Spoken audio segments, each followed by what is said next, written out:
At this point, betting companies need to do something for me.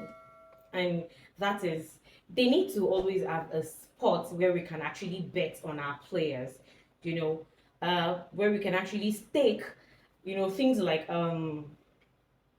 Mbappe to, score an offside goal, Vinicius Jr. to become arrogant during a game, Vinicius Jr. to misbehave, Vinicius Jr. to actually, because bro, what is wrong with you? You're not the only black person on the field. Arrogant, it's now so funny that Vinicius Jr. now gets card for being for being arrogant, even more than committing fouls. See, it's a luck for Real Madrid that they actually won this game. It's actually a really, really huge luck that Real Madrid won this game because Vinicius was really, really gonna sell them out. What happened is actually a normal thing. You were down, then the goalkeeper came to you, tapped you on to tell you to stand up, and you went to use your two hands to push him. What is wrong with you? I'm trying to so control myself because I have so many curse words I want to use at Vinicius Jr. But then I'm really, really trying to control my words. You can't continue like this and then you expect them to actually give you the Ballon d'Or. Imagine if he actually won the Ballon d'Or and he has this kind of attitude, he would turn himself to what on the field? And Mbappe, Mbappe was just being Mbappe. Mbappe was just being Mbappe. Now Mbappe has actually been crowned the king of offside. Well, congratulations to Real Madrid on their game against Valencia. You see, Valencia is actually a really, really, compared to Real Madrid, Valencia is nowhere near them. So if Real Madrid didn't win this game, it would have actually been it would have actually been funny, and that would have been some clown moves on them. So yeah, congratulations to Real Madrid and Hugo, nice game from Hugo.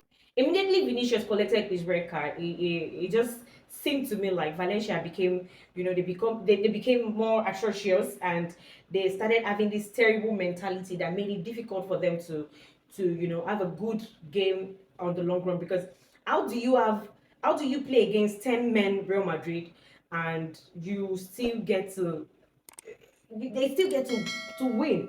I was actually talking to someone. I was speaking to someone, and the person was telling me, "What are you expecting? It's the Real Madrid effect." Yeah, it's the Real Madrid effect.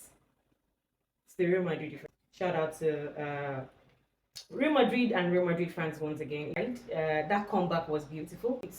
It's a good way to start the year for them. I'm gonna say it like that. It's a good way to start the year for them. But then I mean, as usual, I have one or two observations that I would really, really love to put out there, and I'll really, really be looking forward to hear your opinion about my opinion at the end of the day. So yeah, first off, when I saw that lineup and I saw Tchouaméni, I asked myself, Ancelotti, is it that Asensio has actually done anything to you that makes you bench him more these days?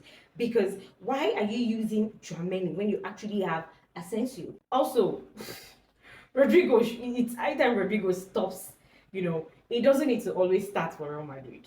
Ancelotti needs to realize that Rodrigo is, I don't know, but I mean, Rodrigo, he really, really needs to stop starting for Real Madrid. I think they would have better luck with Gula or Diaz, Brahim Diaz. Yeah, I really, really think they would have better luck with him. And Real Madrid's defense is actually really, really poor. It was poor in that game. Real Madrid's defense was really, really poor in that game. It was, their defense was just open like a sieve. It was just there. Their Real Madrid basically was just deplorable in that game. I mean, you can't be playing 4-3-3 and you're playing 4-3-3 and these guys they do nothing to help with your defense. That's some clown moves. That's some clown moves. And then there was Vasquez. Valverde was there, he was spamming shirts. Bellingham, like I said, Bellingham was just being Bellingham. And Ceballos, bro, just X. And we all know Vinicius that he complains more than he actually scores.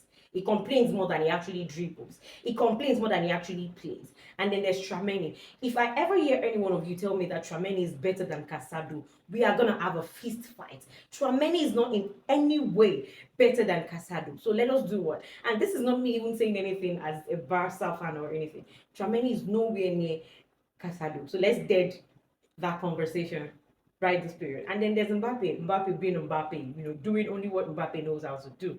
Mbappe is beginning to look like a fraud of a player to me. Mbappe cannot even do a one-on-one. And then again, as you all know, for every match, I get to have a new husband. I have one husband in a particular match. Then in another match, if there is a very good and outstanding player, I get to remarry again. I mean, polygamy shouldn't be a problem, especially when it has to do with footballers. Me and footballers, yeah, I would love to marry as many as I can. So yeah, I got a ring. I got a new husband in this match, and guess who it is?